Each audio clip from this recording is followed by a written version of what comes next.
नमस्कार, आप जुड़ चुके हैं वॉइस ऑफ एमपी से और मैं हूं अब्दुल अली ईरानी। आज सलाहकार समिति की बैठक में किसानों ने भी हिस्सा लिया है। बात करते किसानों ने अपने क्या सुझाव रखे और किसान क्या मांग करता है। सर बताइए। किसानों को हमने भी बुलाया, हमारे विभाग द्वारा हमने हमारा सुझाव रखा है कि जब लाइसेंस तो हमारे सांसद जी के प्रयास से बड़े हैं। 2018 18,000 कुल थे, अभी लाख ऊपर लाइसेंस मिले गए। सुधीर गुप्ता जी के प्रयास अच्छे रहे हैं, परंतु हमारी कुछ समस्या थी। टोल केंद्र पे भी जांच हो जाए, हमें संतुष्टि नहीं हो तो दूसरी जगह जांच हो जाए। और आपको बोलते रहो 95 से 97 की भी लिए जाए, ताकि कुछ लोग पालावृष्टि की वजह से छूटे थे, उन लोगों को भी लाइसेंस मिले। और जो लोग अच्छी औसत देते हैं उनको प्रोत्साहन मिले। हमारे भाव कम है, उसके भाव के विषय में चर्चा हुई कमिश्नर साहब से कि भाव हमारे बढ़ाए जाएँ। जी, फसल बीमा में अफीम को शामिल किया जाए, इस विषय पे कोई बात हुई? फसल बीमा के विषय में भी बात हुई और एक विषय सबसे बड़ा था, उस पर चर्चा हुई हमारे सांसद जी और हमारे राज्यसभा सांसद बंशीलाल जी गुर्जर के समक्ष, हमारे सकलेजा जी के समक्ष, कि जब ऐसा स्थिति होती है जब चीरा लगाया जाता है और चीरा लगाने के बाद मान लो 2 चीरे लगे और उसके बाद ओलावृष्टि हो गई, पालावृष्टि हो गई, तो किसान औसत नहीं दे पाता है। उस स्थिति में उसको वहीं ड्रॉप करके उसकी व्यवस्थित जांच करके उसका पंचनामा बनाकर किसान को जितना माल उसने निकाला उतना ही लिया जाए। नहीं तो ऐसी स्थिति हो जाती है कि उसको जमा नहीं करते, वो ड्रॉप नहीं करते हैं, उसको बंद नहीं करते हैं, और जब ओलावृष्टि नष्ट हो जाता तो किसान कहाँ से ला के देता है? ये कोई बाजार में मिलता तो नहीं है। इसलिए किसान को उस पर भी किसानों की चिंता की जाए। जी बताइए, किस तरह की चर्चा आज की बैठक में हुई है? आज की बैठक में बहुत बढ़िया चर्चा हुई है, किसानों की सुनी गई है। इसमें सब प्रकार की जो भी बात थी वो रखी गई है और जो किसान की मांग है वो वाजपेयी मांग है और इनको पूरी की जाए। शासन से यही मांग है अपनी। नहीं, वाजपेयी क्या मांगे हैं? वाजपेयी मांग है तो शिक्षण कटे हुए पट्टे बहाल किया जाए 0 औसत में, और जो टोल पे जो रिपोर्ट बनती है वो एक जगह की जाए, 6 दिन या 8 दिन या 6 महीने बाद नहीं दी जाए, इस पार्ट पे दी जाए।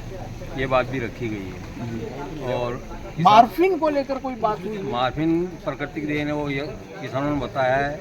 मार्फिन कोई किसान पैदा नहीं करता है। हाँ। मार्फिन प्रकृति से आती है। मार्फिन को समझते भी नहीं है बहुत सारे किसान समझता नहीं है मार्फिन क्या होती है, इसलिए प्रकृति के ऊपर निर्भर है। जी, आप बताइए भाई साहब, क्या कहेंगे, क्या मांगे हैं सर? किसानों? मैं अपनी 7 मांगों को लेकर आया था यहाँ पे। हाँ। लेकिन बारिश के कारण लेट हो गया। हाँ। तो मैं आपको अपने 7 ही मांगों बताना चाहता हूँ। मेरी पहली मांग है, आपको ज्ञात होगा कि विगत वर्ष अफीम नीति देरी से जारी हुई थी, तो इस वर्ष मार्फिन मतलब लूनी चिरे मार्फिन थोड़ी कम मार्फिन पे पट्टा जारी किया जाए। हाँ। दूसरी मांग मेरी, सरकारी नौकरी तो पति पत्नी दोनों कर सकते हैं, तो क्या अफीम की खेती पति पत्नी दोनों नहीं कर सकते? अतः उनको भी बोने का अधिकार दिया जाए। तीसरी मांग मेरी, थोड़ी कम मार्फिन पे पट्टा ना काटे, क्योंकि रेगुलर किसान अच्छी मार्फिन देता है और किसी वर्ष थोड़ी कम मार्फिन हो जाती तो उसकी मतलब लाइसेंस लूनी चिन्नी में नहीं करके वो CPS में डाल देते हैं, तो ऐसा नहीं किया जाए। और मेरी एक मांग ये है कि CPS लोडे का दाम 1,000 रुपये किलो किया जाए और अफीम का दाम 10,000 रुपये किलो किया जाए। इन मांगों को लेकर मैं आया था। जी, आप बताएंगे सर, क्या कहेंगे? आज की बैठक में किस तरह की बातें हुई है और किसानों की कितनी सुनी गई है? किसानों की बराबर सुनी गई है। किसानों को एक तो रेट अफीम का रेट बहुत कम जी, वो बढ़ना चाहिए। और पहले बीच में क्या है, दो पार्ट में करते थे अफीम, तो बीच में लास्ट ईयर गए साल से बंद हो गया। एक ही पार्ट में, ताकि वो 2 पार्ट में हो जाए। जी, यही मुख्य मांग है। अदरवाइज खेती जो फसलें हैं उसमें बीमा होता है, तो इसमें बीमे का लाभ मिलना चाहिए। क्या कहेंगे? आज सलाहकार समिति की बैठक थी, तो इसमें किसानों को भी आमंत्रित किया गया था और सलाहकार समिति के सदस्य उनको भी आमंत्रित किया गया था। हमारे सांसद महोदय दोनों सभी को आमंत्रित किया। सभी ने अपने सुझाव रखे हैं। हमारा मुख्य रूप से उसमें सुझाव रहा है सर्वप्रथम पॉलिसी का समय से आना। पॉलिसी का डिक्लेरेशन अगस्त के लास्ट सप्ताह में हो जाना चाहिए और किसानों को पट्टे सितंबर के पूरे महीने में बट मिल जाना चाहिए। ये हमारा एक बिंदु पॉलिसी को लेकर रहा है। दूसरा जो बिंदु हमारा जो रहा है उस बैठक के अंदर कि जो मतलब 98-99 का जो पट्टे निरस्त हुए थे, 98-99 के दरमियान नए लाइसेंस मिले थे, है ना। तो उस समय किसान को ज़्यादा उस खेती करने की जानकारी नहीं थी, तो उस चालू वर्ष या विगत 1-2 वर्ष में ही वो लाइसेंस तो जैसे पिछली बार से 94-95 से लगा 95 से 25 के औसत पट्टे दिए, उस औसत को और घटाकर, है ना, वो 94-95 से लगाकर वर्तमान तक उस चीज़ को लाया जाए। पहली चीज़ तो ये। दूसरी चीज़ ये कि 5 साल 4 साल वाले लाइसेंस दे दिए गए, है ना, तो इस बार पॉलिसी में 3 साल के औसत एवरेज देख के लाइसेंस किसानों को दिए जाए, ऐसी हमने हमारी बात।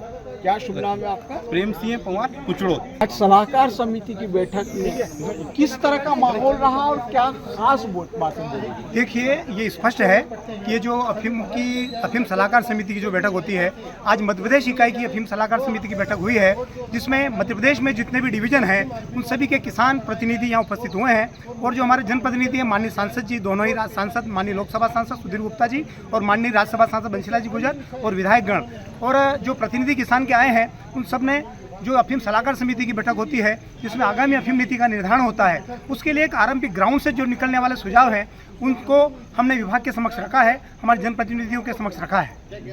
क्या सुझाव रखे गए? मुख्य रूप से किन बातों को किसान चाहता है, क्या करें? देखिए, अफीम सलाहकार समिति में 2 प्रकार के सुझाव आते हैं। एक आते हैं नीतिगत बदलाव के लिए। नीतिगत बदलाव में हम कह सकते हैं कि आगामी अफीम नीति में लाइसेंस की पात्रता क्या होगी, लाइसेंस कितने रकबे में मिलेगा और सामान्य शर्तें क्या है। दूसरा आता है प्रक्रियागत बदलाव, मतलब अफीम की जो बंदोबस्त होता है, पैमाइश होती है, वेटमेंट होता है और अंतिम परिणाम होता है, यह हमारी प्रक्रिया होती है। किंतु जो मुख्य रूप से आज की बैठक का विषय वस्तु यही रहा है कि आगामी अफीम नीति में किस प्रकार से अधिक किसानों को लाइसेंस मिले। आपने देखा होगा विगत वर्ष जो अफीम की नीति घोषित हुई थी उसमें पात्रता यही थी आगामी वर्ष के लिए, मतलब कि जो अभी प्रेजेंट वर्ष चल रहा है 25-26 जिसके लिए बैठक हुई है, उसमें 5.9 किलोग्राम की अर्हता की शर्त पे लाइसेंस दिए गए हैं।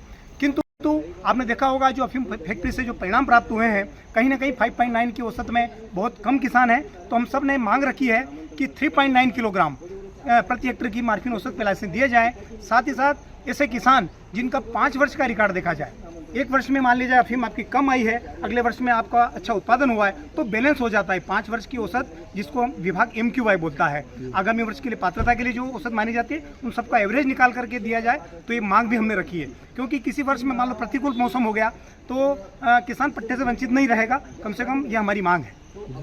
सर, फसल बीमा में अफीम को शामिल किया जाए, इस बात को लेकर कोई खास बात नहीं? ये किसानों ने भी मांग रखी है और निश्चित रूप से ये नारकोटिक्स जो ड्रग में आता है, तो कहीं ना कहीं ये सरकार की पॉलिसी में इसको सम्मिलित करने के लिए भी हमारे जनप्रतिनिधि प्रयासरत हैं, क्योंकि किसान का जो मेहनत करता है, परिश्रम करता है, आपने देखा होगा अफीम की खेती, उसकी जो फसल बोते हैं उससे पहले की आरंभिक तैयारी 4 महीने पहले से वहाँ कौन सी फसल लगाएंगे और आगामी फसल में अपन क्या उर्वरक डालेंगे, ये निर्धारण 4 महीने पहले हमें करना होता है। तो 4 महीने की मेहनत हमारी किसान की वो व्यर्थ नहीं जाए। किसान ने जितना परिश्रम किया है, अगर उसकी फसल, अगर वो लाइसेंस अपलोडिंग कराता है, अगर वो अफीम को उखड़वाता है विभाग की देखरेख में, तो किसान को उसका मुआवजा मिलना चाहिए, उसके लिए बीमा होना चाहिए। ये निश्चित रूप से हमारे जनप्रतिनिधियों पर हमें पूरी उम्मीद है कि ये मूल्य को लेकर क्या? मूल्य के लिए भी निश्चित रूप से बहुत अच्छी बात है, क्योंकि मूल्य जो अभी वर्तमान में सरकार दे रही है वो ऊंट के मुंह में जीरा कह सकते हैं।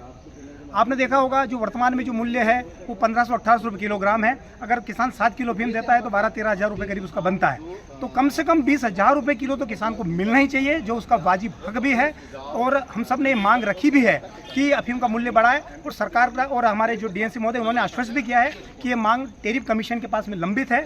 तो हमारे जो सांसद महोदय हैं उसके लिए सक्रियता के साथ में और मिनिस्ट्री से हमारे जो मंत्री हैं और उच्च विभाग की जो बैठक होगी उसमें निश्चित रूप से हमें अच्छी उम्मीद है कि हमारा मूल्य वृद्धि होगी। तो ये थे किसानों के सुझाव और मांगे। किसानों ने अपनी बात पूरी दमदारी के साथ इस बैठक में रखी और किसानों का ये कहना है कि उनकी जो मांगे हैं वो जायज़ है और इस बार खास करके अफीम पॉलिसी जो है वो लोग चाह रहे हैं अगस्त के लास्ट में या सितंबर के प्रथम वीक में जारी हो जाए और अफीम का मूल्य बढ़ाया जाए। ये बात बार बार सामने आ रही है। वॉइस ऑफ एमपी के लिए मेरे सहयोगी विनोद गुजर के साथ अब्दुल अली ईरानी। जयराम जी, किशन काका, राम राम भाई, राम राम। क्या दोनों भाई बैठ के क्या हिसाब लगा रहे हो? ऊटी लहसुन के भाव आ गए क्या? अरे नहीं रे दादा, ये अपना रमेश नया मकान बनाने के लिए लोन ले रहा है। हिसाब किया तो पता चला कि लोन का पैसा तो ईंट और रेती में ही पूरा हो जाएगा। और अभी तो सीमेंट लानी है, सलिया लाना है और तो ठेकेदार को भी पैसे देने हैं। मेरे तो कुछ समझ में ही नहीं आ रहा कि कैसे बनेगा मेरा नया मकान। अरे किशन काका, कहाँ इन रेत सीमेंट और लाल ईंटों के चक्कर में पड़ रहे हो? मेरी बात मानो तो अपने घर को बाबजी एएसी ब्लॉक से बनवाओ। इसमें ना सीमेंट और रेत की जरूरत होती है, ना ही तराई करने की झंझट। और लाल ईंटों के मुकाबले आपका मकान काफी तेजी से बनकर तैयार हो जाएगा। इससे आपके पैसे तो बचेंगे ही, साथ ही मजबूती ऐसी कि सालों साल देखने की जरूरत नहीं। और इससे आप अपना मकान ही नहीं, कुएं और खेत की बाउंड्री वॉल भी बनवा सकते हो, जिससे रोजड़ों की समस्या भी खत्म हो जाएगी। वाह भाई, ये तो कमाल की चीज है। फिर तो मैं अपना घर बाबजी ब्लॉक से ही बनवाऊंगा और मैं अपने खेत की बाउंड्री वाल। ज्यादा जानकारी के लिए स्क्रीन पर दिए गए नंबर पर अभी कॉल करें। बाबजी एएसी ब्लॉक्स, स्टील से मजबूती।